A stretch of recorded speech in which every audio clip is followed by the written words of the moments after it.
The candle flickered against the dark mahogany walls of Ashford Manor.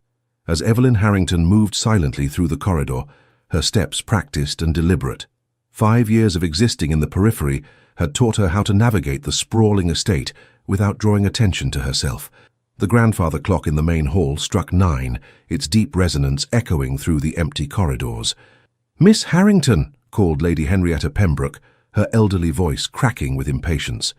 "Where have you disappeared to, girl? My correspondence awaits." Evelyn quickened her pace, smoothing down her plain grey dress, a garment specifically chosen to blend with the shadows of the manor.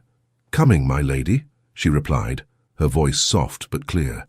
At 23, Evelyn had resigned herself to a life of servitude as a lady's companion. The illegitimate daughter of the late Earl of Westmoreland had no place in proper society, and she had learned to be grateful for the roof over her head, even if it came with Lady Pembroke's constant demands and reminders of her inferior status. As she entered Lady Pembroke's chambers, the elderly woman glared at her from behind her spectacles. "There you are. The invitations to Lady Caroline's autumn ball must be answered today. Sit and take my dictation." "Yes, my lady." Evelyn took her place at the small writing desk, dipping the quill in ink. Lady Pembroke began her usual litany of social observations and gossip. "Have you heard? The Duke of Aldridge has returned to London after 3 years in the wilds of Scotland. That man has finally emerged from seclusion." She clicked her tongue disapprovingly. "Not that it improves his standing. The scandal of his wife's death still hangs over him like a shroud." Evelyn kept her expression neutral, though her quill paused momentarily. Everyone in London knew the tale of Sebastian Blackthorne, the Duke of Aldridge. His wife had fallen from the cliffs near his Scottish estate under mysterious circumstances. Though he had been cleared of any wrongdoing, whispers followed him everywhere. "They say he's coming to Ashford tomorrow," Lady Pembroke continued, her eyes glinting with malicious excitement. "My nephew James is hoping to secure his investment in the railway venture. Heaven help us all if that man steps foot in this house. They say his gaze can freeze a person's blood." "Surely that's an exaggeration, my lady," Evelyn murmured, immediately regretting speaking out of turn. Lady Pembroke's eyes narrowed. "Mind your place, Miss Harrington. You forget yourself. A bastard daughter has no business offering opinions on her betters." The familiar sting of the words washed over Evelyn, and she lowered her eyes. "I apologize, my lady." Later that evening, Evelyn retreated to her small attic room, the one sanctuary where she could briefly remove the mask of subservience she wore throughout the day. She sat at her window, gazing out at the gardens illuminated by moonlight. From her vantage point, she could see the entire east wing of the estate, including the grand library where she sometimes slipped away to read during the rare moments when her services weren't required. A movement in the gardens caught her attention. A tall, solitary figure walked the stone paths, his broad shoulders and commanding posture unmistakable even in the dim light. Something about his deliberate stride made her heart quicken. He paused, as if sensing her gaze, and looked up toward her window. Evelyn quickly stepped back into the shadows, her breath catching. Though she couldn't make out his features in the darkness, a strange certainty settled over her. The Duke of Aldridge had arrived early, and for a brief moment their eyes had met across the expanse of night. The following day brought chaos to Ashford Manor as servants rushed to prepare for the Duke's official arrival. Evelyn kept to the periphery, assisting Lady Pembroke with her elaborate toilette while enduring her continuous complaints about the inconvenience of such an important visitor. "Remember your place today," Lady Pembroke warned as Evelyn pinned the final pearl-tipped hairpin into her greying coiffure. "You are to remain invisible. The Duke detests forward behaviour, especially from women of questionable birth." "Yes, my lady," Evelyn replied automatically, the words practised and hollow. As the afternoon progressed, Evelyn managed to slip away to the library under the pretense of fetching a book of poetry for Lady Pembroke. The room was her sanctuary, its towering shelves of leather-bound volumes offering escape from the constraints of her existence. She ran her fingers along the spines of the books, breathing in the comforting scent of paper and binding glue. In these moments alone, she could almost forget who she was, or rather, who she wasn't. "You move like a ghost through these halls," a deep voice observed from behind her. Evelyn spun around, her heart leaping to her throat. Standing in the doorway was the most imposing man she had ever seen, Tall and broad-shouldered, with raven-black hair and eyes the color of a winter storm, steel grey with hints of blue, he studied her with an intensity that made her feel exposed. The Duke of Aldridge. Evelyn dropped into a curtsy, keeping her eyes lowered. "Your Grace, I beg your pardon. I didn't realize anyone was here." "Clearly," he replied, his voice a low rumble that seemed to reverberate through her very bones. "Yet I've been watching you for some time." Her eyes darted up to meet his, a mistake she immediately regretted. His gaze held hers with such focused interest that she felt unable to look away. "You're not a servant," he observed, taking a step closer. "Yet you're not introduced as family or guest. Who are you, mysterious creature?" "Evelyn Harrington, Your Grace. Lady Pembroke's companion." She took a step back, finding herself pressed against the bookshelf. "Harrington," he repeated, his expression shifting slightly. "Any relation to the late Earl of Westmoreland?" The question struck like a physical blow. No one at Ashford ever acknowledged her parentage openly. She began, uncertain how to respond. "Don't bother denying it," he said, his voice surprisingly gentle despite his intimidating presence. "You have his eyes. That particular shade of green is distinctive to the Harrington line." Evelyn fell silent, her heart pounding painfully against her ribs. After years of practiced invisibility, being truly seen was terrifying. The Duke took another step forward, close enough now that she could detect the subtle scent of sandalwood and leather that clung to him. How curious that the Earl's daughter serves as a companion in a house that should, by rights, acknowledge her bloodline. "Half-blood only, Your Grace," Evelyn managed, finding her voice at last, "and illegitimate. I have no rights to acknowledgement." A shadow passed over his features. "Blood is blood, Miss Harrington. Legitimacy is merely a construct of society's making."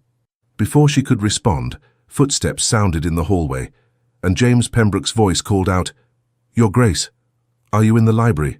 The Duke's expression closed instantly, the brief moment of connection evaporating as quickly as it had formed.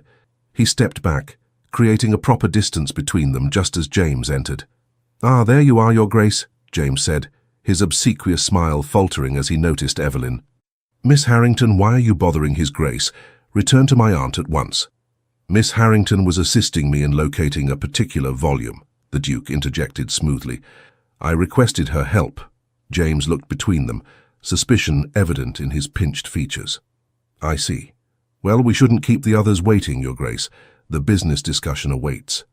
As the Duke moved to follow James from the library, he paused beside Evelyn and leaned down slightly, his lips close to her ear, as he whispered words that would change the course of her carefully constructed life. "I found you, Evelyn Harrington, and I don't intend to lose sight of you again." The Duke's words haunted Evelyn in the days that followed. She found herself constantly aware of his presence at Ashford Manor, his visit having extended beyond the initial business discussions. Though she tried to maintain her customary invisibility, she frequently felt his storm-grey eyes following her movements across rooms and corridors. "The ledgers for the East Wing renovations, Miss Harrington," Lady Pembroke instructed one morning, pushing a stack of account books toward her. "Review them for errors. My nephew believes someone has been falsifying the figures." "Yes, my lady," Evelyn replied, accepting the task with outward meekness while inwardly relishing the challenge. Numbers had always made sense to her in a way people rarely did. They followed rules, remained consistent, told clear stories to those who knew how to read them. She spent the morning in the small anteroom adjacent to the drawing room, poring over the columns of figures. Her concentration was so complete that she failed to notice the door opening until a shadow fell across her work. "You have a gift with numbers," observed the Duke, causing her to startle and blot ink across the page. "Your Grace," she acknowledged, rising hastily. "Forgive me, I didn't hear you enter." "No apology needed," he replied, his gaze falling to the ledgers. "I've been watching you work for several minutes. You've already identified 3 discrepancies that I suspect even the family's accountant missed." Evelyn glanced down at her annotations, suddenly self-conscious. "It's merely arithmetic, Your Grace." "It's considerably more than that." He moved closer, examining her neat notations. "You've reconstructed entire patterns of financial movement. That requires both intelligence and intuition." His proximity was disconcerting, the heat of his body palpable in the small room. Evelyn fought to maintain her composure. Lady Pembroke asked me to review the figures. I'm simply following her instructions. And do you always follow instructions so diligently, Miss Harrington? He asked, his voice dropping to a dangerous timbre. Never tempted to break free of the constraints placed upon you. The question struck too close to her carefully guarded thoughts. Freedom is a luxury not afforded to women in my position, Your Grace. Something flickered in his expression. Anger, perhaps, though not directed at her. A position that should never have been yours to begin with. Before she could respond, the door opened again, and Catherine Pembroke, James's younger sister, entered. Her pretty face registered surprise at finding the Duke in such close proximity to the companion. "Oh, Your Grace, I didn't realize you were engaged." Her blue eyes narrowed slightly as they fell on Evelyn. "Miss Harrington, my mother requires your assistance upstairs." "Of course, Miss Pembroke," Evelyn responded, gathering her papers. As she moved to leave, the Duke's hand brushed against hers. So briefly it might have been accidental, yet the deliberate pressure of his fingers suggested otherwise. "We'll continue our discussion another time, Miss Harrington," he said, his formal tone belied by the intensity in his eyes. Catherine's gaze darted between them, her expression calculating. "Miss Harrington has many duties, Your Grace. I fear her time is not her own to promise." "Indeed," he replied coolly. "A situation I find increasingly problematic." That evening, as Evelyn assisted Lady Pembroke in preparing for dinner, the elderly woman was unusually agitated. "The Duke's interest in our financial matters is most irregular," she muttered, as Evelyn fastened the clasp of her pearl necklace. "James says he's been asking questions about the estate management, about staffing, about—" Her eyes suddenly fixed on Evelyn's reflection in the mirror. "About you." Evelyn's hands faltered momentarily. "Me, my lady, I cannot imagine why." "Can you not?" Lady Pembroke turned, fixing her with a hard stare. "He inquired about your background, your education, your mother." The mention of her mother sent a painful jolt through Evelyn's chest. "What did you tell him?" "The truth, of course. That your mother was a country governess who seduced my brother-in-law, that he foolishly provided for your education before his death, and that we charitably took you in when you had nowhere else to go." She adjusted her lace cuffs with sharp, irritated movements. "What I cannot fathom is why a duke with his reputation would take interest in someone like you."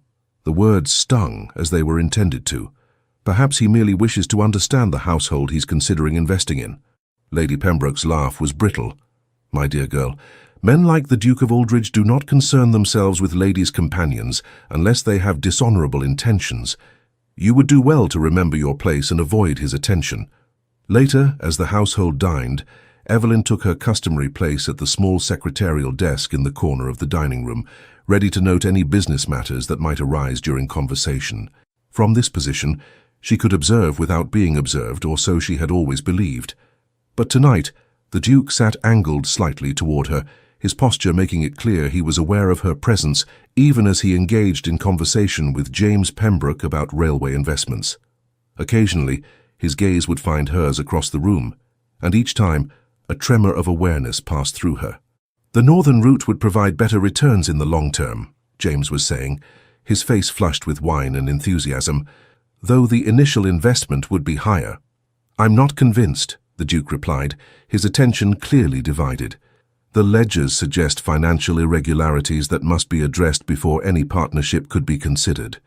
James's expression tightened.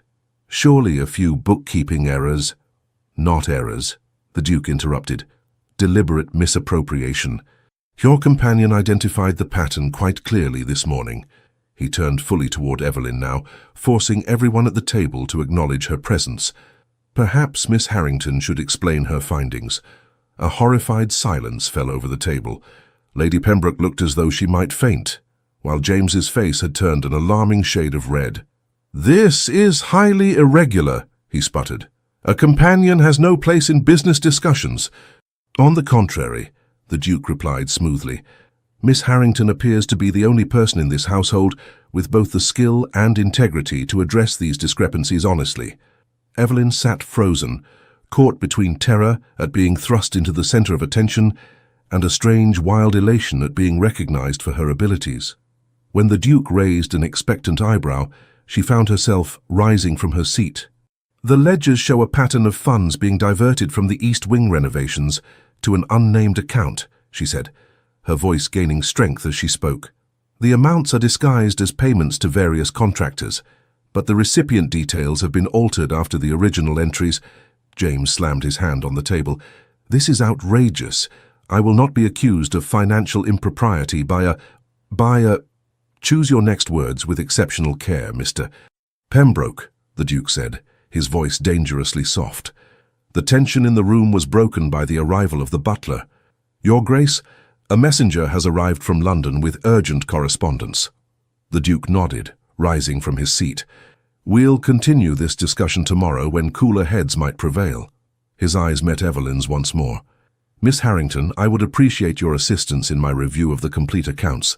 9 o'clock in the library. It wasn't a request and everyone present knew it. As he departed, Catherine leaned toward her brother, whispering urgently, while Lady Pembroke's expression darkened with fury. You forget yourself, Miss Harrington, she hissed when the Duke was safely out of earshot. Your position in this household is precarious at best. I simply answered His Grace's questions truthfully, Evelyn replied, struggling to keep her voice steady. Lady Pembroke's eyes narrowed. Truth is a luxury you cannot afford. You would do well to remember that before our meeting tomorrow morning. A chill ran down Evelyn's spine at the implied threat. She had spent years carefully building the walls of her confined existence, finding small freedoms within its limitations. Now those walls were crumbling, and she couldn't be certain whether what waited beyond was liberation or destruction. That night, unable to sleep, Evelyn slipped from her attic room and made her way to the library. The vast room was silent and dark save for the faint moonlight filtering through the tall windows. She moved to the section containing the household ledgers, pulling out the volumes from previous years. If she was to face the Duke tomorrow, she needed to understand the full extent of the financial irregularities. How long had funds been diverted, and for what purpose? The sound of the door opening sent her heart racing. She stepped back into the shadows between the shelves, holding her breath. You needn't hide from me, Miss Harrington, came the Duke's deep voice. I believe we've established that I can see you even when others cannot.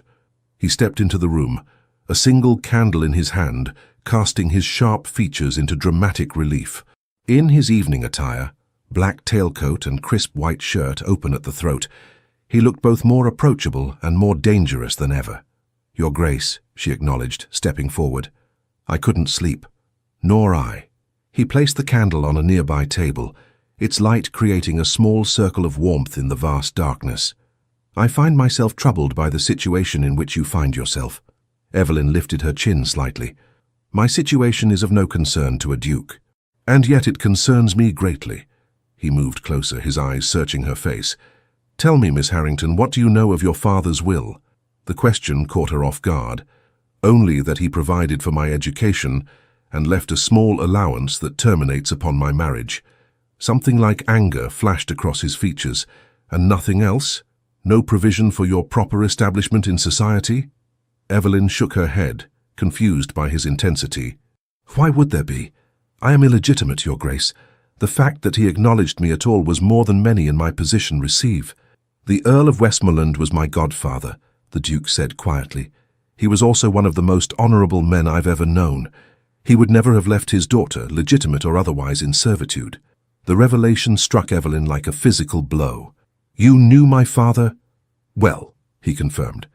When I returned from Scotland and heard of your situation, I could scarcely believe it. Hence my presence at Ashford. Evelyn's mind raced. You came here because of me. The railway investment was a convenient excuse, he admitted. My true purpose was to confirm whether the rumours about the Earl's daughter were true, and if so, to rectify the situation. A mixture of emotions, confusion, hope, fear, surged through Evelyn. What situation? What rumours? Before he could answer, a noise from the corridor silenced them both. Sebastian extinguished the candle with a quick movement, plunging them into darkness, and pulled Evelyn deeper into the shadows between the bookshelves. His body shielded hers as the library door opened, and James Pembroke entered carrying a lamp. The man moved purposefully toward the desk, where the current ledgers were kept, unlocked a drawer, and removed several documents. Sebastian's breath was warm against Evelyn's ear as they watched James meticulously alter figures in the ledger, then replace the doctored pages. When he had gone, Sebastian's grip on Evelyn's arm remained firm. "I believe we've witnessed the answer to one mystery," he murmured, "but a greater one remains. Why would the Pembrokes go to such lengths to keep you in a position far below your rightful station?" Evelyn shivered, though whether from his proximity or the implications of his words, she couldn't say. "What rightful station? I am a companion, nothing more." "No," Sebastian said, his voice resolute as he finally released her. "You are the daughter of the Earl of Westmoreland, and tomorrow we will discover exactly what that means." Morning arrived with a sense of foreboding. Evelyn dressed with particular care, choosing her best grey dress, still plain but of slightly finer cut than her usual attire. As she pinned her honey-brown hair into its customary severe bun, she studied her reflection, searching for traces of the father she barely remembered in her features. Green eyes, the Harrington eyes, the Duke had said.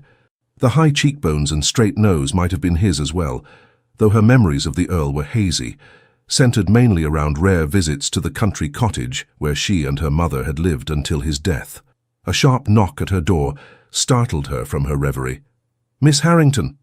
It was Mrs. Hughes, the housekeeper, her normally kind face tight with concern. "Lady Pembroke requests your immediate presence in the morning room, not the library," she added, with meaningful emphasis. "I understand, thank you, Mrs. Hughes." Evelyn smoothed her dress one final time before following the housekeeper down the narrow servants' staircase. When she entered the morning room, she found not only Lady Pembroke, but also James and Catherine, their faces set in expressions of grim determination. Conspicuously absent was the Duke. "Close the door," Lady Pembroke commanded, her voice glacial. Evelyn complied, her apprehension growing. "You wish to see me, my lady?" "Your position in this household is terminated, effective immediately," James announced without preamble. "You will collect your belongings and leave Ashford Manor within the hour."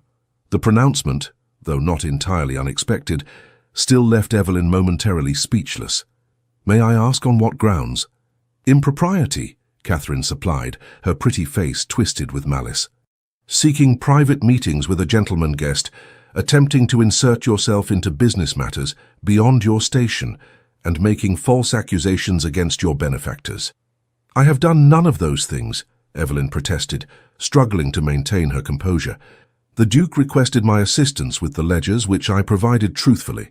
"The Duke," Lady Pembroke interjected coldly, "is not your concern.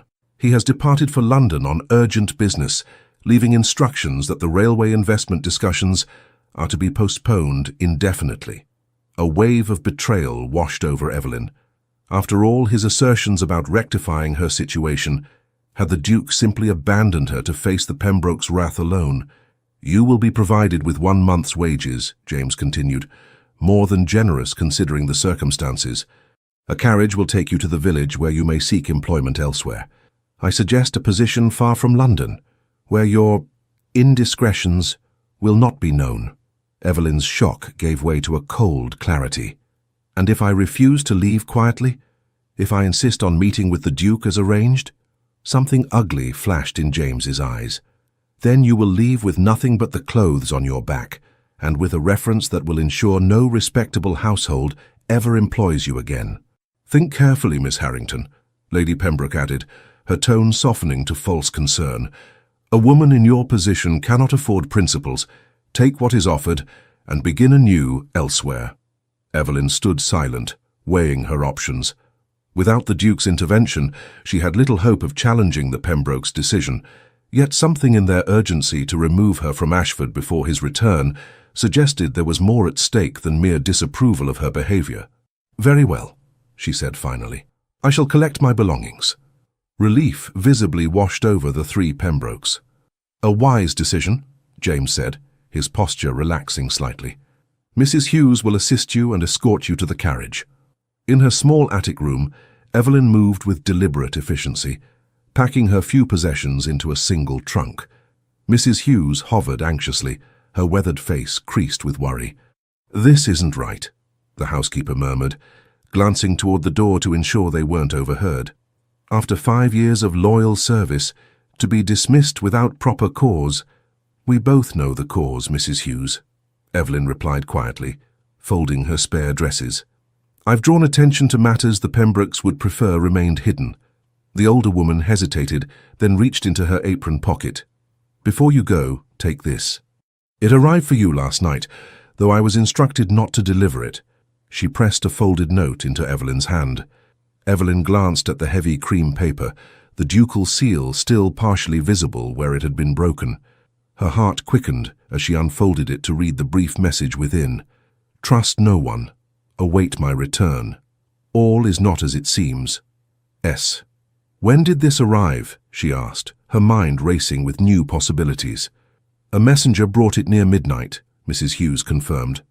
Mr. Pembroke intercepted it and ordered it burned, but She straightened her shoulders slightly. I've served at Ashford since before you were born, Miss Harrington. I knew your father, and more importantly, I knew what he intended for you. This dismissal isn't right. Evelyn stared at the housekeeper, a new suspicion forming. Mrs. Hughes, what do you mean? What did my father intend?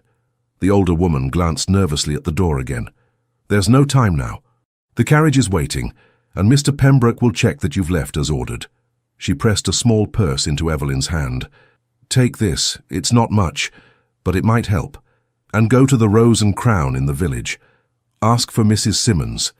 Tell her Eleanor sent you. Before Evelyn could question her further, heavy footsteps sounded on the stairs. Mrs. Hughes quickly stepped away, assuming a more formal demeanour as James Pembroke appeared in the doorway. The carriage is waiting, Miss Harrington, he announced, his eyes cold as they swept over her small trunk. I trust you've included only what rightfully belongs to you. I have nothing that isn't mine, Mr. Pembroke, Evelyn replied, her voice steadier than she felt. The Duke's note was hidden in her sleeve, its presence giving her a strength she hadn't possessed moments before. The journey down to the waiting carriage was a silent procession of humiliation. Servants paused in their duties to watch as Evelyn was escorted from the house, their expressions ranging from sympathy to barely concealed curiosity. Catherine Pembroke stood at the entrance hall, a smile of satisfaction playing at her lips as she watched Evelyn's departure. As the carriage pulled away from Ashford Manor, Evelyn allowed herself one backward glance at the imposing stone edifice that had been her prison and shelter for 5 years. Despite the uncertainty that lay ahead, she felt an unexpected lightness, as though invisible chains had been loosened, if not yet broken.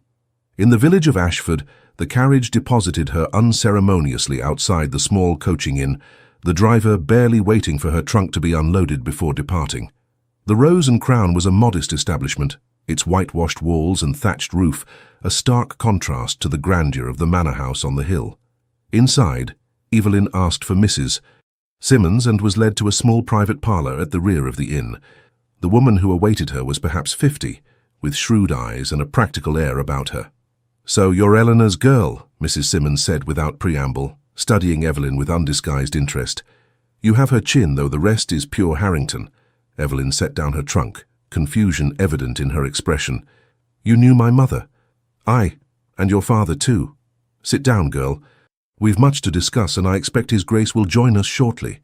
The Duke is coming here? Evelyn asked, hope and apprehension mingling in her chest. Mrs. Simmons nodded, pouring tea from a waiting pot. He arranged it all yesterday. Said the Pembrokes would likely try to remove you once they realized their game was up. What game? Evelyn asked, accepting the cup with unsteady hands. Mrs. Hughes mentioned something about my father's intentions for me, and the Duke spoke of his will. I don't understand what's happening. The older woman's expression softened slightly. No, I don't suppose you would. They've kept you quite in the dark, haven't they? She settled into her chair, fixing Evelyn with a direct gaze. Your father, the Earl, left you considerably more than an education and a small allowance, my dear. He left you Ashford Manor itself. The teacup slipped from Evelyn's fingers, shattering on the wooden floor. That's impossible, she whispered. Ashford belongs to the Pembroke family. No, came a deep voice from the doorway. It belongs to you. Sebastian Blackthorne, Duke of Aldridge, stood in the entrance to the parlour, his tall frame filling the space with commanding presence. He was dressed for riding, his greatcoat still bearing traces of dust from the road. Your Grace, Mrs. Simmons acknowledged with a respectful nod. You've made good time from London. I never went to London, he replied, his eyes fixed on Evelyn's pale face. I've been meeting with the Earl's former solicitor, who was most conveniently dismissed by James Pembroke shortly after the Earl's death. Evelyn rose unsteadily to her feet. I don't understand. If what you're saying is true, how could the Pembrokes have taken Ashford? Surely there would have been legal proceedings, documents. Documents can be falsified, Sebastian said grimly, moving further into the room, especially when a child's guardian collaborates in the deception. My guardian, Evelyn echoed. I had no guardian after my mother died. I was sent directly to Ashford as a companion. Sebastian and Mrs. Simmons exchanged a significant look. That's the heart of it, Mrs. Simmons said gently. Your mother never intended for you to be a companion. She entrusted your care to Lady Pembroke as your appointed guardian, with explicit instructions regarding your inheritance.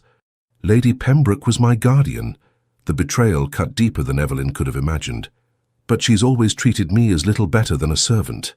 Because acknowledging your true position would mean surrendering Ashford, Sebastian explained, his expression darkening. The Earl's will was clear.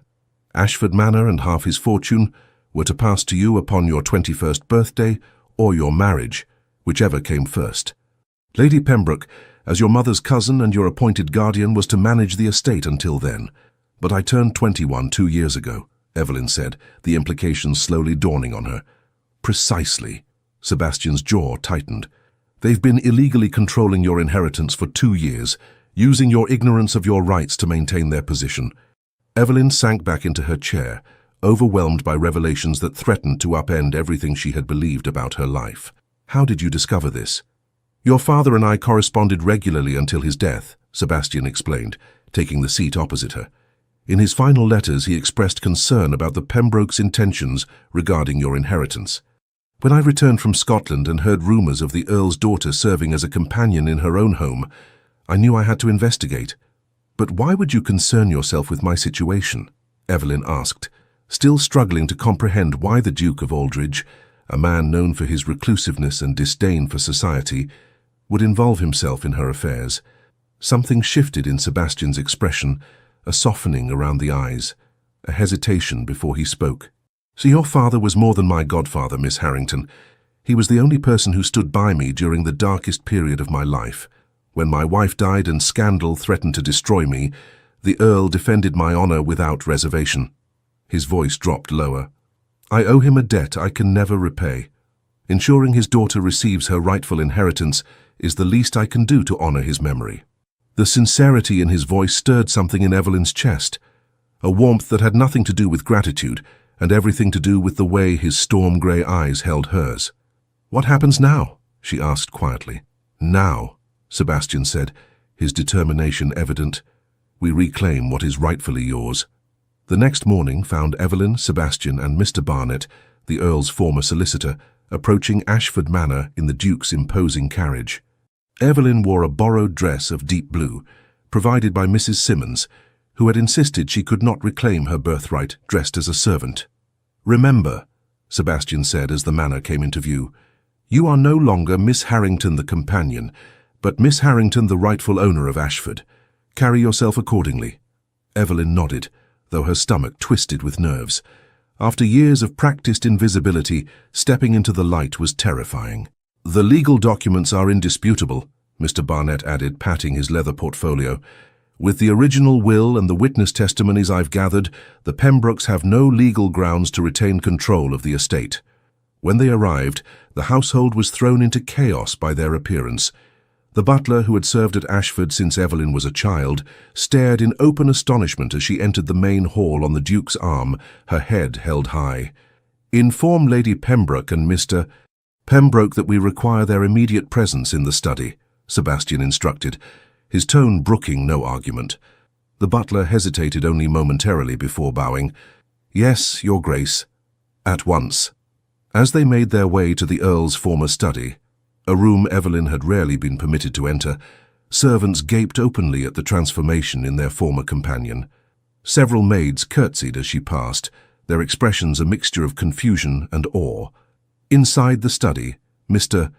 Barnet arranged his documents on the large mahogany desk, while Sebastian paced by the window, his expression stormy. Evelyn stood before her father's portrait, which hung above the fireplace, seeing with new clarity the resemblance between them. He had the same habit of tilting his head slightly when lost in thought, Sebastian observed quietly, coming to stand beside her, and the same quiet dignity, even in difficult circumstances. Evelyn felt a lump form in her throat. "I wish I had known him better. He spoke of you often," Sebastian said, "always with pride despite the circumstances of your birth. He intended to bring you to London, to present you to society under his protection. His sudden illness prevented it." Before Evelyn could respond, the door burst open, and James Pembroke strode in, his face flushed with anger. Lady Pembroke followed, her expression freezing when she saw Evelyn. "What is the meaning of this intrusion?" James demanded, though his belligerence faltered when he noticed Mr. Barnett and the documents spread across the desk. "Please, sit down," Sebastian said, his voice deceptively calm. "We have matters of considerable legal importance to discuss. If this concerns Miss Harrington's dismissal, I assure you it was fully justified," Lady Pembroke began, her eyes darting nervously to the papers. "This concerns Miss Harrington's inheritance," Mr. Barnett corrected, adjusting his spectacles. "Specifically the inheritance that has been unlawfully withheld from her for the past 2 years. James paled visibly. "What nonsense is this? The girl has no inheritance beyond what my aunt generously provided." "On the contrary," Mr. Barnett held up the Earl's will. "According to the late Earl of Westmoreland's last testament, executed and witnessed properly, Miss Evelyn Harrington is the sole heir to Ashford Manor and half of the Earl's considerable fortune to be received upon her 21st birthday." Lady Pembroke sank into a chair, her composure cracking. "That will was invalidated. The Earl was not of sound mind when he made such unreasonable provisions. A claim you made without evidence, Mr. Barnett countered, to a different solicitor after dismissing me. However, I retained copies of all documents, including the physician's certification of the Earl's mental competence at the time the will was signed." James's face contorted with fury as he turned to Evelyn. "You, a bastard, claim ownership of Ashford? This is preposterous. No court would uphold such a bequest." "I assure you, Mr. Pembroke, the courts will uphold it," Sebastian interjected, his voice dangerously soft, "particularly when they learn how you and your aunt have systematically defrauded Miss Harrington while keeping her in ignorance of her rights through deliberate misrepresentation." "We gave her a home," Lady Pembroke protested. "When no one else would take in Edmund's byblow, we provided for her." "You were legally obligated to provide for her as her guardian," Mr. Barnett corrected. "A duty you accepted along with substantial compensation from the estate. Compensation that was contingent upon Miss Harrington receiving her full inheritance at the appointed time."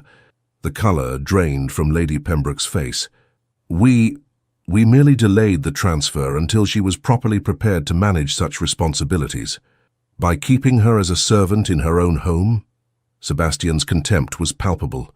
"By denying her education about estate management while embezzling funds from her property." James lunged forward suddenly, his face contorted with rage.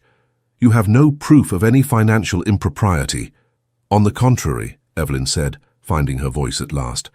"The ledgers clearly show systematic diversion of funds that were traced to your personal accounts in London, Mr. Pembroke." James turned on her, his control finally snapping. "You ungrateful little—" Sebastian stepped between them, his posture menacing.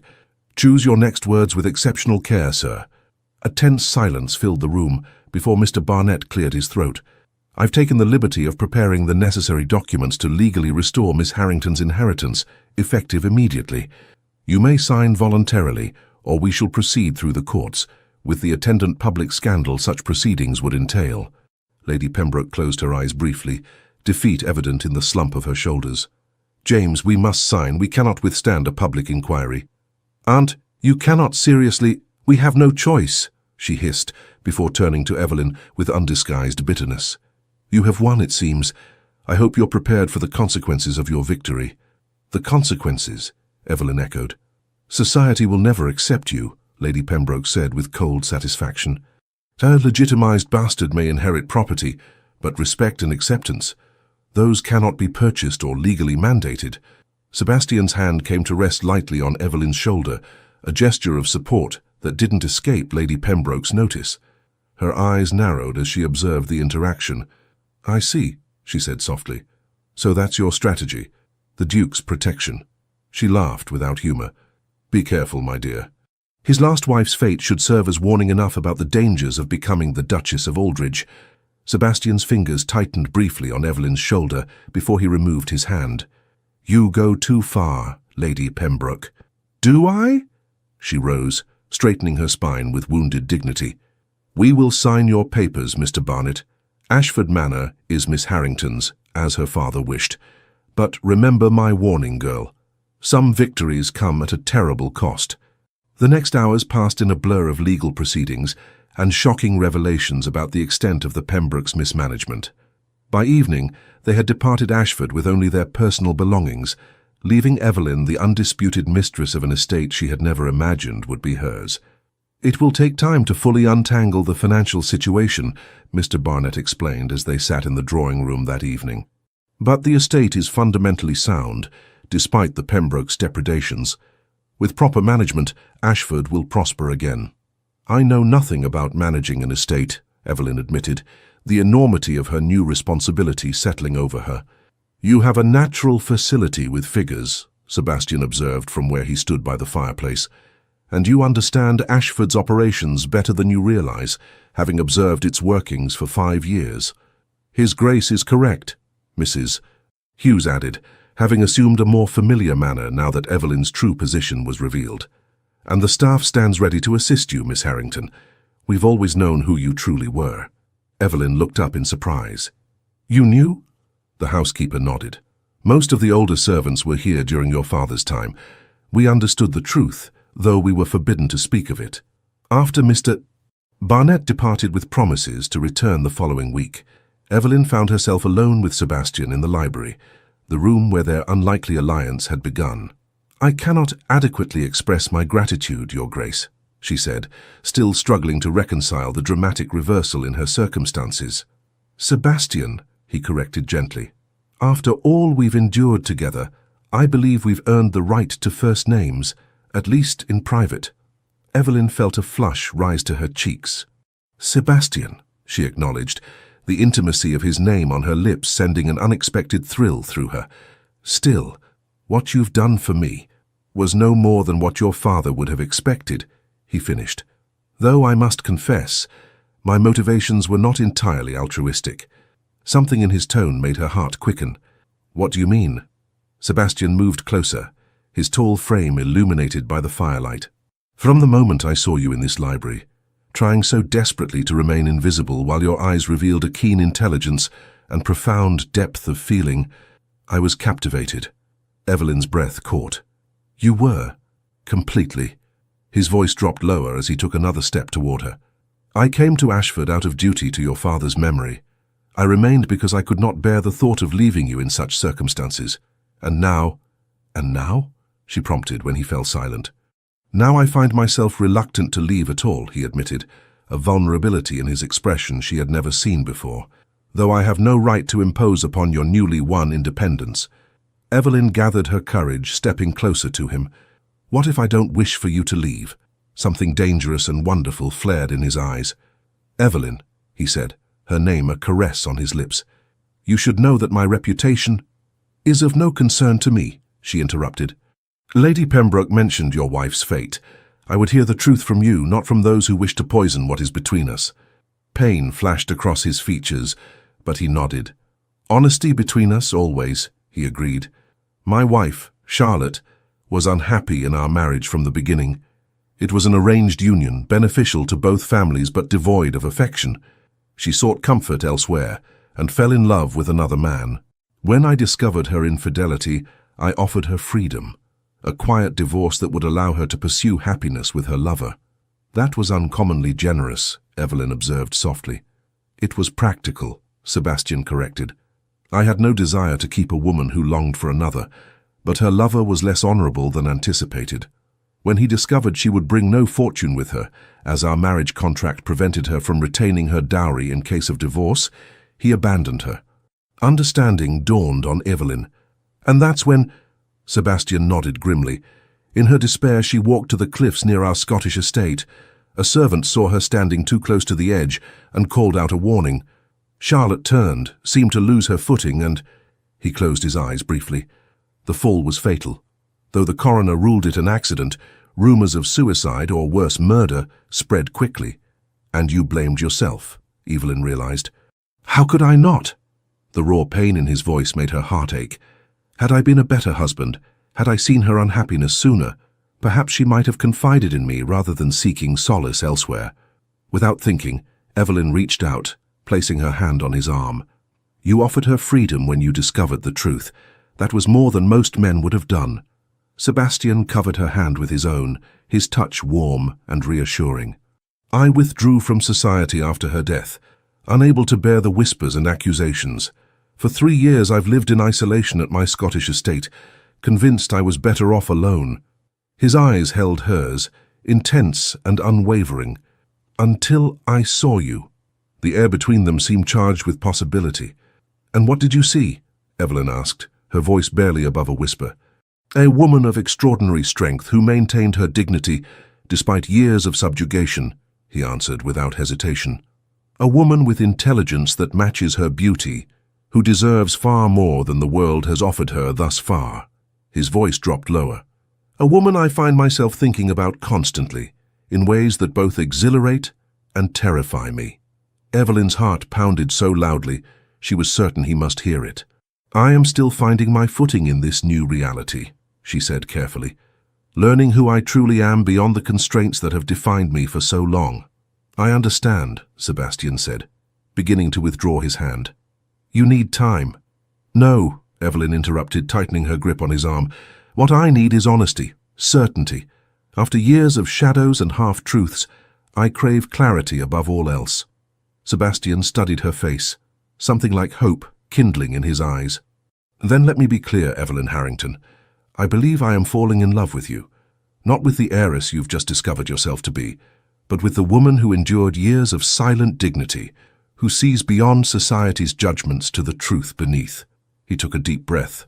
I would court you properly if you'll allow it, not because of duty to your father, but because I cannot imagine my life without you in it. The directness of his declaration left Evelyn momentarily speechless. In the silence, doubt crept into Sebastian's expression. Perhaps I've spoken too boldly, he began, but Evelyn silenced him by placing her hand against his cheek. No, she said softly. You've spoken with exactly the clarity I needed. She smiled, feeling truly seen for the first time in her life, and I would very much like to be courted by you, Sebastian Blackthorne. The smile that transformed his face was like dawn breaking after the longest night. Slowly, giving her every opportunity to withdraw, he leaned down until his lips were a breath away from hers. May I? He whispered. In answer, Evelyn closed the distance between them, her lips meeting his in a kiss that held all the promise of her newfound freedom and his hard-won redemption. Winter settled over the English countryside, blanketing Ashford Manor in pristine white. Inside, warmth radiated from more than just the crackling fireplaces that warded off December's chill. 3 months had passed since the dramatic revelations that had transformed Evelyn from servant to mistress of her ancestral home, and with each passing day, Ashford felt more truly hers. The West tenants' cottages should be completed by spring, Evelyn noted, reviewing the estate maps spread across the library table. Mr. Barnett confirms that the funds have been properly allocated this time. Sebastian looked up from the correspondence he was reading, his expression warm with approval. You've accomplished more in 3 months than most landowners manage in years. I had excellent motivation, Evelyn replied with a wry smile. Every improved cottage, every repaired fence, every fair wage paid feels like reclaiming a piece of my father's legacy. The transformation in Evelyn over these months had been remarkable. Gone was the shadow woman who had moved silently through the corridors of Ashford. In her place stood a confident young woman who managed her estate with natural authority, tempered by genuine compassion for those who depended on her. Society's reaction to her sudden elevation had been predictably mixed. Some neighboring families had withdrawn their acquaintance entirely, scandalized by her illegitimate birth and her close association with the still controversial Duke of Aldridge. Others, particularly the younger generation, had been intrigued by her unusual story and impressed by her capability in managing Ashford's affairs. Lady Harrington's note arrived this morning, Sebastian said, indicating one of the letters. She's extended an invitation for you to attend her Christmas ball? Evelyn raised an eyebrow in surprise. Lady Harrington, I thought she was among the most conventional of the local gentry. She is, Sebastian confirmed with a hint of amusement. But she's also a shrewd judge of character and social currents. Your successful management of Ashford has impressed her, and she's not one to allow prejudice to interfere with establishing connections to rising powers in the county. And does my association with the notorious Duke of Aldridge not concern her? Evelyn asked, a teasing light in her eyes. Sebastian's mouth quirked in a half-smile. I believe she considers it further evidence of your independent spirit. Besides, my reputation has undergone something of a rehabilitation lately. This was true. Sebastian's championing of Evelyn's cause and his evident devotion to her had softened many hearts previously hardened against him. The more discerning members of society had begun to question the old rumors about his wife's death, particularly as his character revealed itself through his actions toward Evelyn. Their courtship, though unconventional, had progressed with a natural ease that surprised them both. Sebastian divided his time between his own estates and Ashford, never staying away for more than a week at a time. His presence had become so familiar that the staff now treated him as a permanent fixture, and the local villagers tipped their hats to him with the same respect they showed Evelyn. Will you accompany me to Lady Harrington's ball? Evelyn asked, moving around the table to stand beside him. Sebastian captured her hand, bringing it to his lips. With pleasure. Though I should warn you, our appearance together at such a public event will only intensify speculation about our relationship. Let them speculate, Evelyn said with newfound confidence. I've spent too many years worrying about others' opinions. Now I find I care only for the opinions of those who matter to me. Sebastian's eyes darkened as he drew her closer. And whose opinions might those be? Mrs. Hughes, of course, she replied with mock seriousness. Mr. Barnett, the tenants, and perhaps, she traced a finger along his jawline, a certain duke who has rather thoroughly captured my heart. Only perhaps, he murmured, leaning down to brush his lips against hers. Their moment of intimacy was interrupted by a discreet cough from the doorway. They separated to find Mrs. Hughes standing there, her expression apologetic. Forgive the intrusion, Miss Evelyn, but a visitor has arrived, a Miss Catherine Pembroke. Evelyn stiffened in surprise. Catherine? Here. Sebastian's expression hardened. Shall I ask her to leave? Evelyn considered for a moment, then shook her head. No, I'll see her. In the morning room, please, Mrs. Hughes. After the housekeeper departed, Sebastian studied Evelyn's face. Are you certain? You owe the Pembrokes nothing after their treatment of you. I'm certain, Evelyn said, though her stomach twisted with apprehension. I need to face this final ghost from my past. Sebastian nodded, respecting her decision. I'll remain within call should you need me. In the morning room, once Lady Pembroke's domain and now redecorated in Evelyn's preferred blues and creams, Catherine Pembroke stood by the window, a diminished figure compared to the confident young woman who had once looked down upon the companion. When Evelyn entered, Catherine turned, her face pale and drawn. Miss Harrington, she acknowledged with a stiff curtsy. Thank you for receiving me. Miss Pembroke, Evelyn returned evenly. This is unexpected. Catherine twisted her gloved hands together. I imagine it is. After everything that happened, I would not have blamed you for turning me away. Why are you here? Evelyn asked, declining to offer refreshments or to invite her visitor to sit. Some wounds were still too fresh for such courtesies. To apologize, Catherine said simply, and to ask for your help. Of all the things Evelyn might have expected, this ranked lowest. My help? After you and your family conspired to deny me my birthright and treated me as less than human for years? Catherine flinched at the directness of the accusation, but did not deny it. Yes, I know it's audacious, perhaps even offensive for me to come here, but circumstances have changed dramatically for my family. So I've heard, Evelyn acknowledged. The Pembrokes' fall from social grace had been swift and comprehensive. James had fled to the continent to avoid potential legal consequences for his financial misdeeds, while Lady Pembroke had retreated to a distant relative's home in Yorkshire, her health reportedly failing. My aunt is dying, Catherine said bluntly. Consumption. The doctors give her perhaps a month. She wishes to make peace with you before the end. Evelyn remained silent, conflicting emotions warring within her. The damage Lady Pembroke had done, the years of deliberate cruelty, the systematic dismantling of Evelyn's self-worth, could not be easily forgiven. "And James?" she asked finally. "My brother remains abroad," Catherine admitted. "His pride prevents him from acknowledging his wrongdoing, but I have had time to reflect on my behavior, on our family's behavior." She looked up, meeting Evelyn's eyes directly for perhaps the first time. "It was wrong, all of it. The way we treated you, the way we deceived you, the way we stole what was rightfully yours. There is no justification I can offer that would excuse it." The raw honesty in Catherine's voice gave Evelyn pause. "Why the change of heart?" "Partly necessity," Catherine admitted with unexpected candor. "Our circumstances are greatly reduced. But also, watching how you've managed Ashford, seeing how the tenants and villagers speak of you with genuine respect rather than fear, it has forced me to reconsider many things I once believed about birth and worthiness."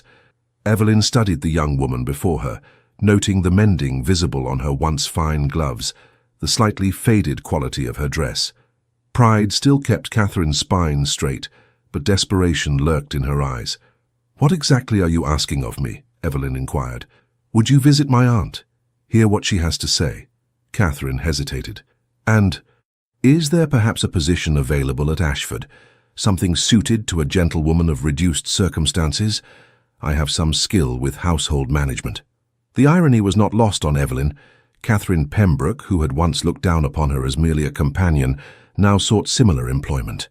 She could refuse, could savour the poetic justice of sending Catherine away, as she herself had once been dismissed. But such vengeance, however satisfying in the moment, would not align with the person Evelyn was becoming, or perhaps had always been beneath the layers of enforced subservience. "I will consider visiting Lady Pembroke," she said finally. "As for employment, the village school requires a teacher's assistant. The position includes a small cottage and modest salary. It would be a start if you're truly willing to work." Relief washed over Catherine's features. "Thank you. Truly. That's more than we deserve." "It is," Evelyn agreed without rancor, "but deserving has little to do with it. I'm offering you what I wish had been offered to me, a chance to build a life of dignity through honest work." After Catherine departed with promises to write with details of Lady Pembroke's situation, Evelyn remained in the morning room, processing the unexpected encounter. Sebastian found her there, staring thoughtfully into the fire. "How was it?" he asked, coming to stand beside her chair. "Surprising," Evelyn admitted. "She came to apologize and to ask for help. Her aunt is dying."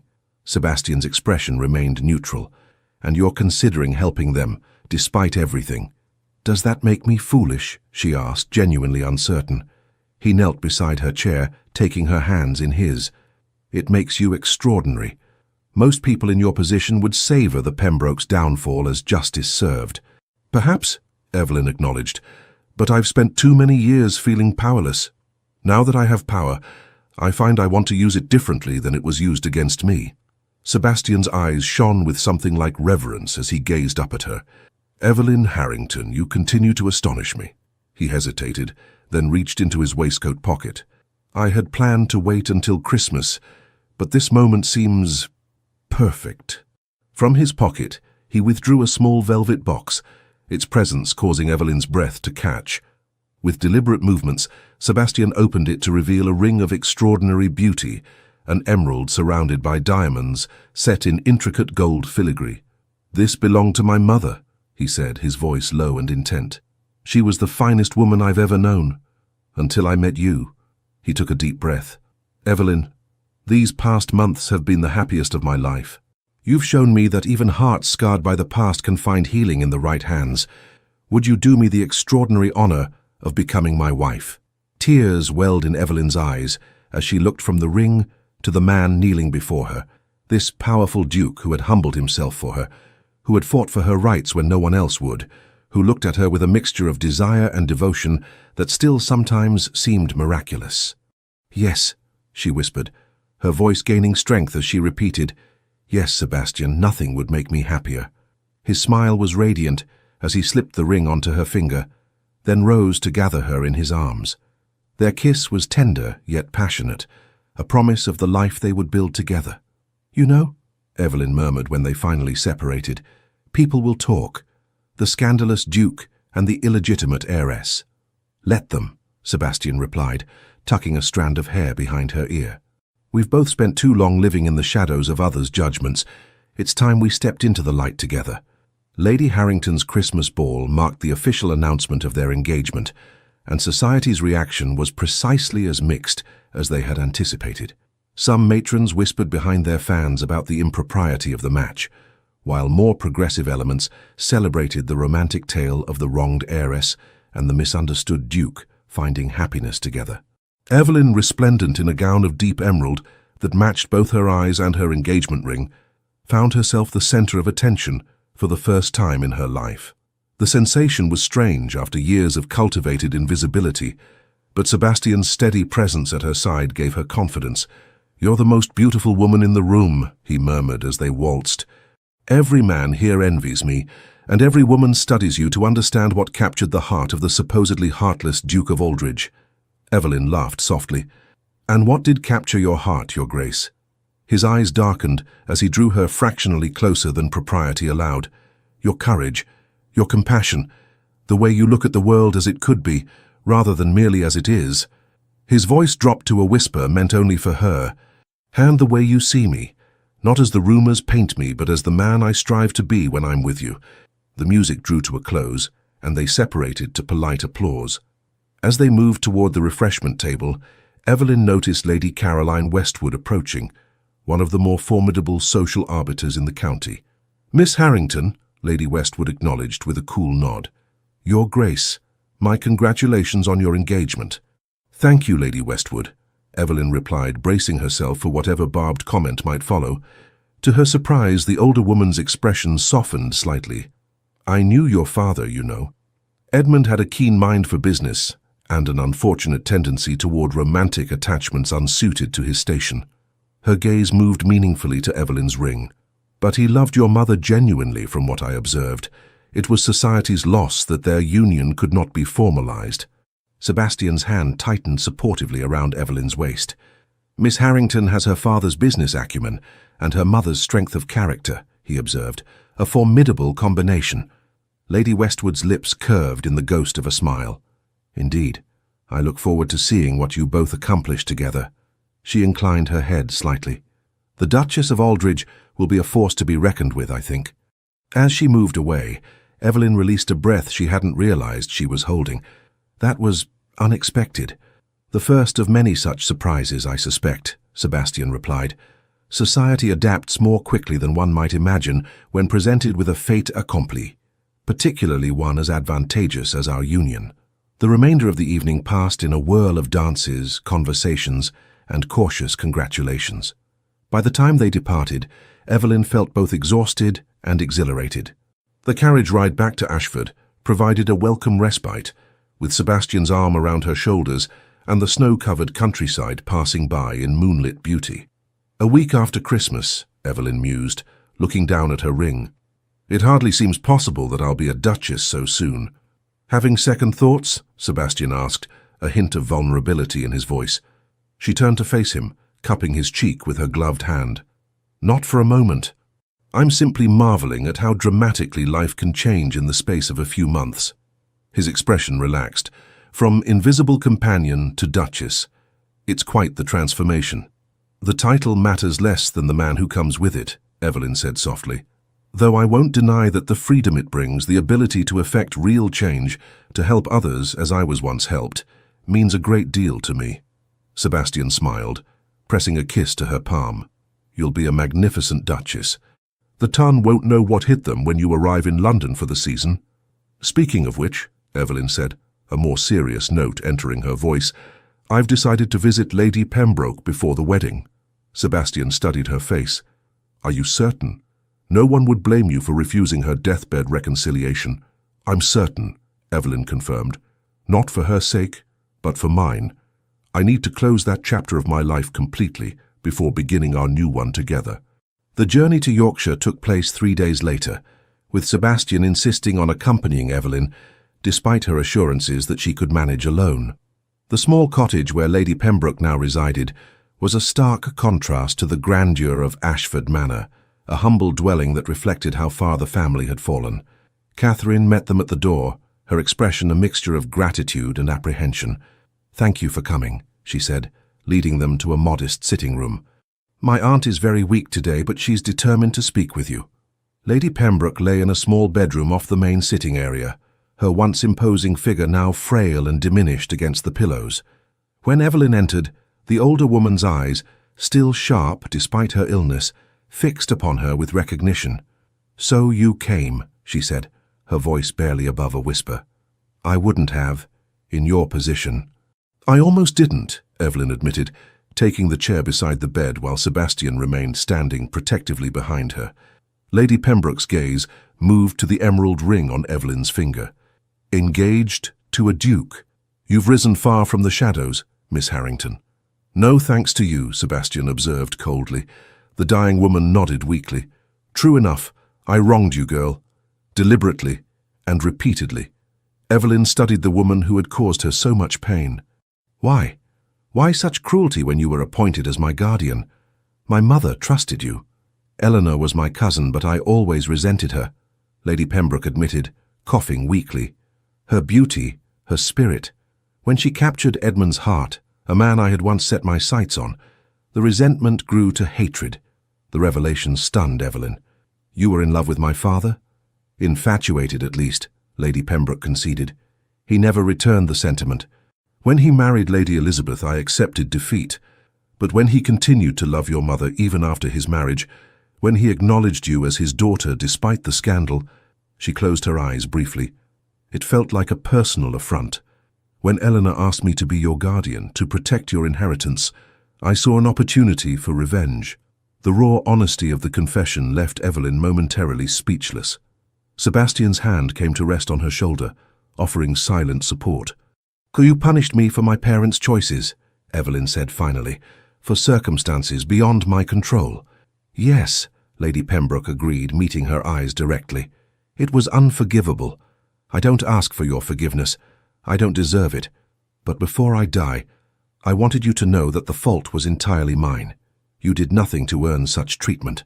Tears pricked at Evelyn's eyes, not for the dying woman, but for the child she had been.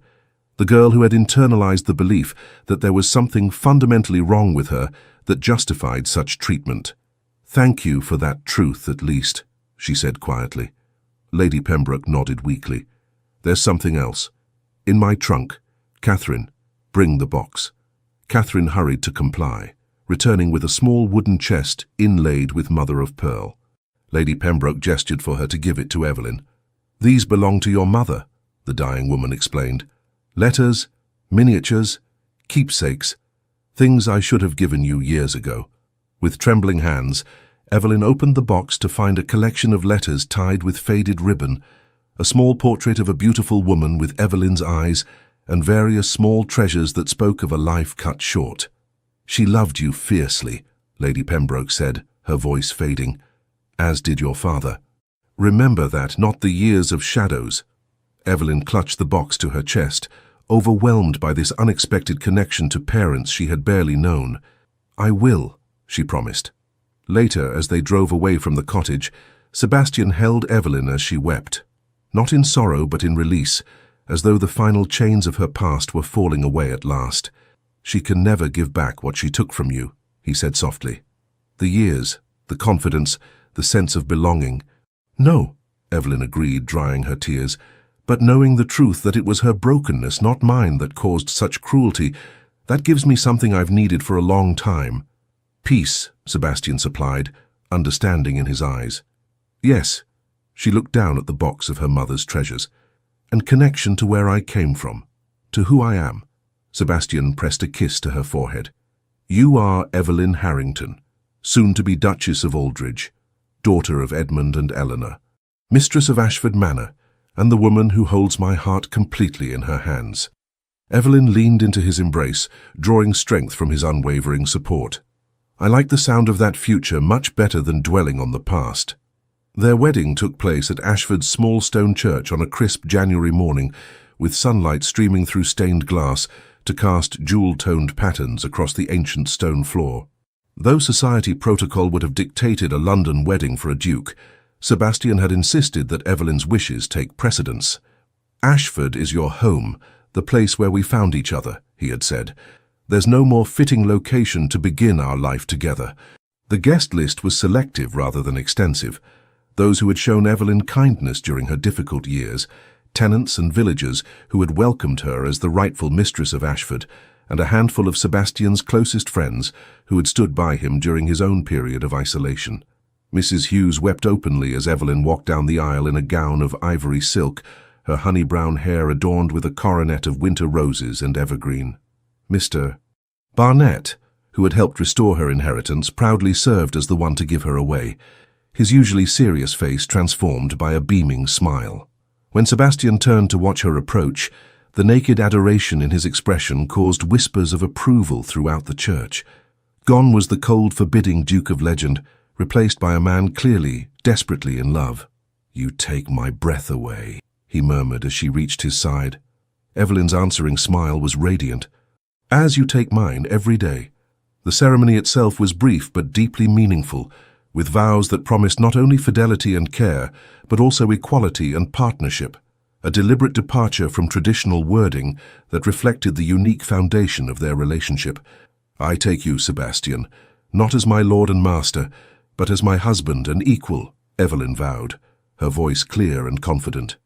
"I promise to stand beside you in all things, to speak truth when silence would be easier, to offer strength when you falter, and to accept your strength when I need support."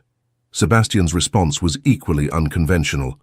"I take you, Evelyn, not as a possession to be protected, but as a partner to be cherished.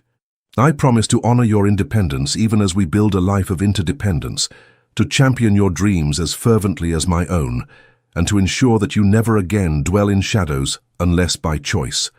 As they exchanged rings, his a simple gold band that had belonged to her father, hers an intricate creation that matched her engagement ring, a sense of rightness settled over Evelyn.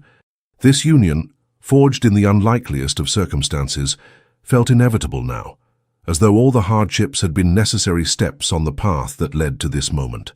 The wedding breakfast that followed at Ashford Manor was a celebration that bridged social divides in a way rarely seen in Victorian England.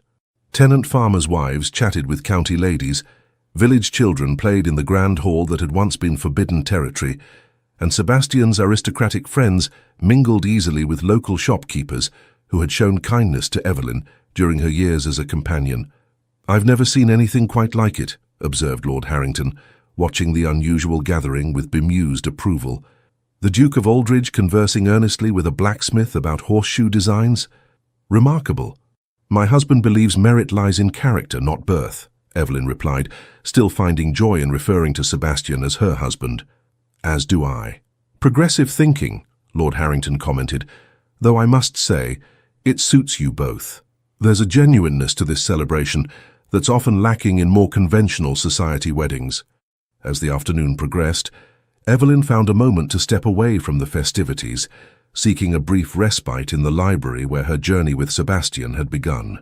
She stood by the window, gazing out at the snow-covered gardens, when she felt familiar arms encircle her waist from behind. "Escaping your own wedding celebration, Duchess?" Sebastian teased, his breath warm against her ear. "Just catching my breath," she replied, leaning back against his solid presence. "And savoring the moment." He pressed a kiss to the curve of her neck. "Any regrets? Second thoughts about binding yourself to a man once known as the most feared duke in England?" Evelyn turned in his arms, raising a hand to trace the strong lines of his face. "Not one, though I do wonder if you might regret marrying a woman who insists on continuing to manage her own estate alongside her ducal responsibilities." Sebastian laughed softly. "On the contrary, your independence is one of the things I love most about you. Besides, I've seen how you've transformed Ashford in mere months. Imagine what you might do with the Aldridge estates that have languished under stewards for too long." "Partners in all things?" she confirmed, searching his eyes. "In all things," he promised, bending to capture her lips in a kiss that spoke of both tenderness and passion. When they parted, his eyes had darkened with desire. "Though I confess I'm growing impatient for our guest to depart, so that we might begin the more private celebration of our union." A delicious shiver ran through Evelyn at the promise in his voice. Then perhaps we should rejoin the party and begin making our farewells. After all, we have a journey to Scotland to prepare for. Sebastian's Scottish estate, the place where he had retreated after his first wife's death, awaited them for their honeymoon. It was a deliberate choice, symbolizing his desire to replace painful memories with joyful ones. I can think of no better way to exorcise the ghosts of Blackthorn Castle than by filling it with the sound of your laughter, he had explained when proposing the destination. Their arrival at Blackthorn Castle a week later marked the beginning of a new chapter. The imposing stone fortress, perched dramatically on a cliff overlooking the wild Scottish sea, might have seemed forbidding to some, but Evelyn saw beyond its austere exterior to the beauty of its setting and the potential within its ancient walls. "It's magnificent," she breathed as their carriage approached through swirling highland mist, like something from a legend. Sebastian's expression was complex, part pride, part apprehension. "It can be rather severe in winter. My mother always preferred the London house or our country estate in Kent." "I'm not your mother," Evelyn reminded him gently, "nor am I Charlotte. I see Blackthorn Castle through my own eyes, not through the lens of others' expectations or experiences." The tension in his shoulders eased slightly. "What do those remarkable green eyes see, then?" "Strength," she replied without hesitation. "Endurance. A home that has weathered centuries of storms yet still stands proud." She squeezed his hand. "Rather like its master." The staff of Blackthorn Castle, accustomed to their duke's solitary visits, were visibly delighted by the presence of a new duchess. Mrs. Fraser, the housekeeper who had known Sebastian since childhood, wept openly as she welcomed Evelyn. "It's been too long since these halls had a proper mistress," she declared, showing them to the Duchess's chambers, which had been hastily refurbished in anticipation of their arrival. "And if you don't mind my saying so, Your Grace, you've chosen one who brings light with her." The following days unfolded in a haze of newfound intimacy and exploration of the castle, the rugged highlands surrounding it, and each other. Sebastian proved to be a tender, considerate lover who took as much pleasure in Evelyn's satisfaction as his own. Their nights were filled with passionate discoveries, while their days were spent riding across the moors, walking along the dramatic cliffs, or simply reading together before roaring fires when winter storms raged outside. "I never imagined marriage could be like this," Evelyn confessed one evening, as they lay entwined in the massive bed that dominated the Duke's chambers. "Growing up, I was taught that matrimony was a woman's duty, not her joy." Sebastian traced lazy patterns across the bare skin of her shoulder. "What we have goes beyond conventional marriage. We chose each other despite circumstances, not because of them." He pressed a kiss to her collarbone. "Though I must admit, having a wife who matches me in both intellect and passion exceeds all my expectations." One afternoon, nearly 3 weeks into their honeymoon, Sebastian suggested a ride to a particular cliff overlooking the sea. Though the day was clear, there was a tension about him that Evelyn had not seen since their wedding. "Is something troubling you?" she asked, as they dismounted near the cliff edge, the wind whipping color into their cheeks. Sebastian stared out at the churning grey sea, his expression distant. This is where it happened, where Charlotte fell. Understanding dawned on Evelyn. This visit was not casual. It was an exorcism of sorts, a confrontation with the past that had haunted him for years. "Why bring me here?" she asked quietly, moving to stand beside him. "Because with you at my side I can finally face it," he admitted, taking her gloved hand in his.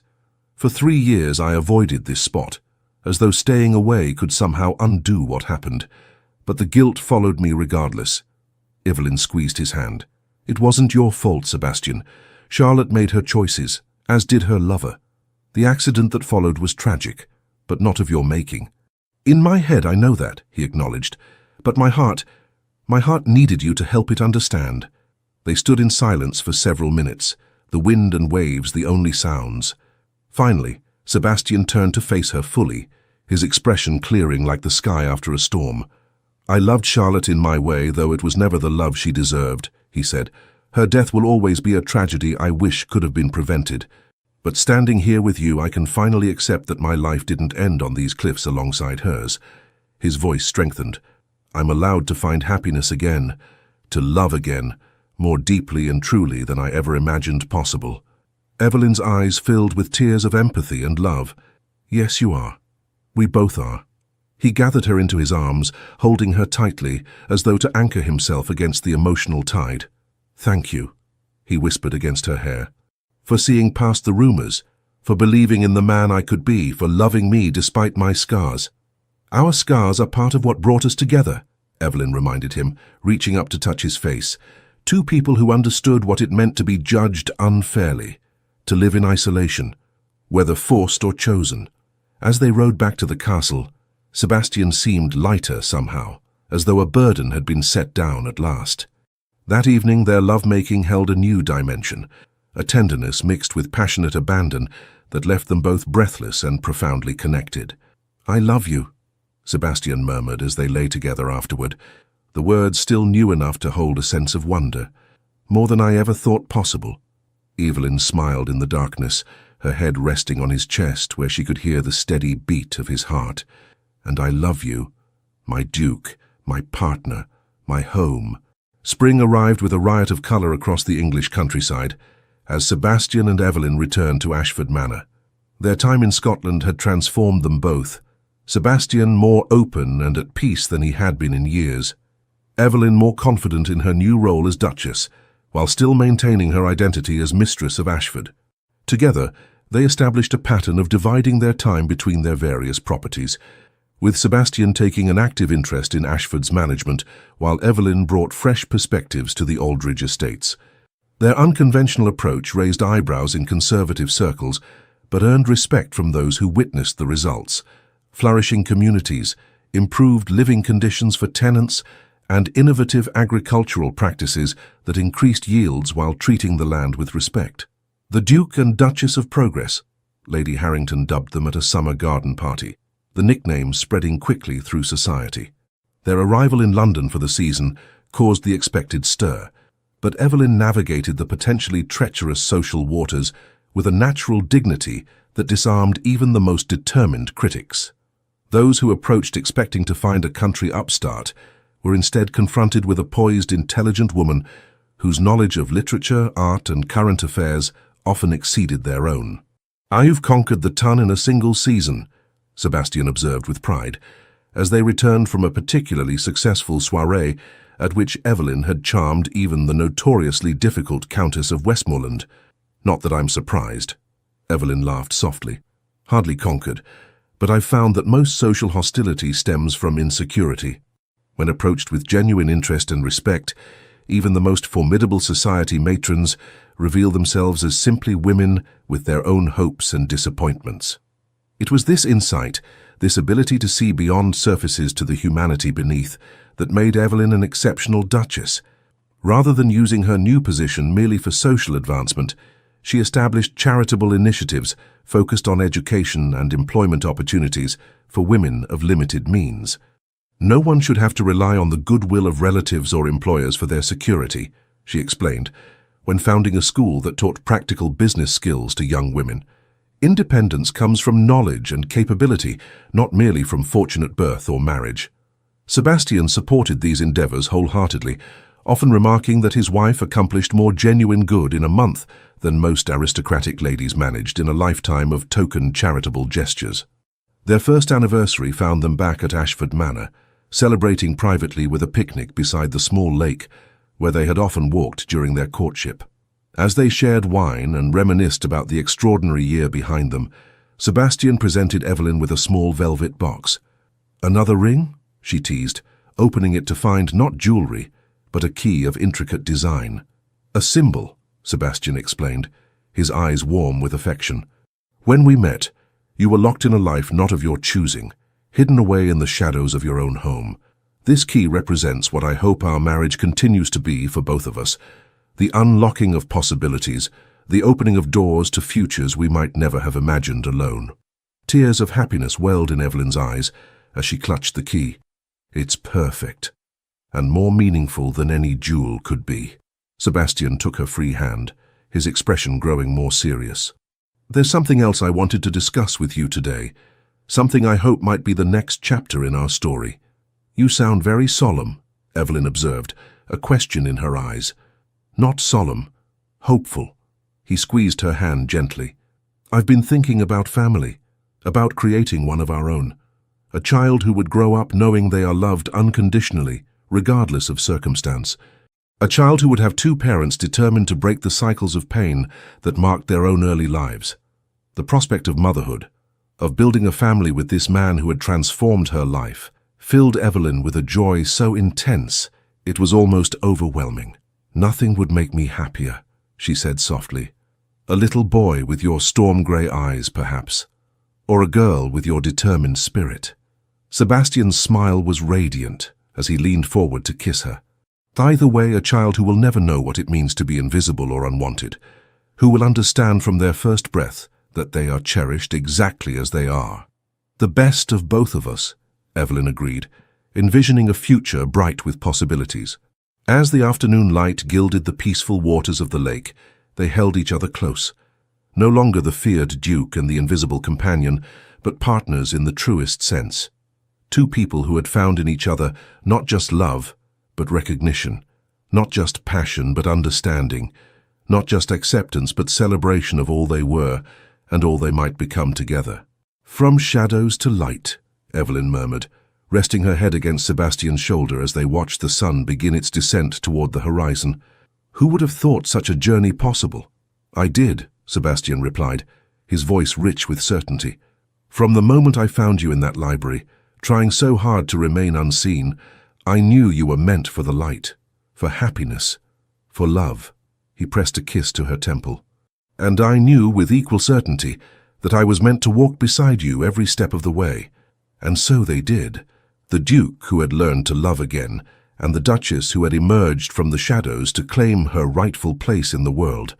Their story, which had begun in secrecy and pain, unfolded into a legacy of love, courage, and transformation that would be remembered long after they were gone, a testament to the power of seeing beyond appearances to the truth that lies in the heart. 5 years later, the gardens of Ashford Manor blazed with autumn colour as Evelyn Blackthorne, Duchess of Aldridge, watched her 4-year-old son chase butterflies among the late-blooming roses. Edmund Sebastian Blackthorne had his father's raven hair and his mother's vivid green eyes, along with a spirit of adventure that kept his nursemaids constantly vigilant. "Mama, look!" he called, pointing excitedly as a particularly bright monarch butterfly landed momentarily on his outstretched finger before fluttering away.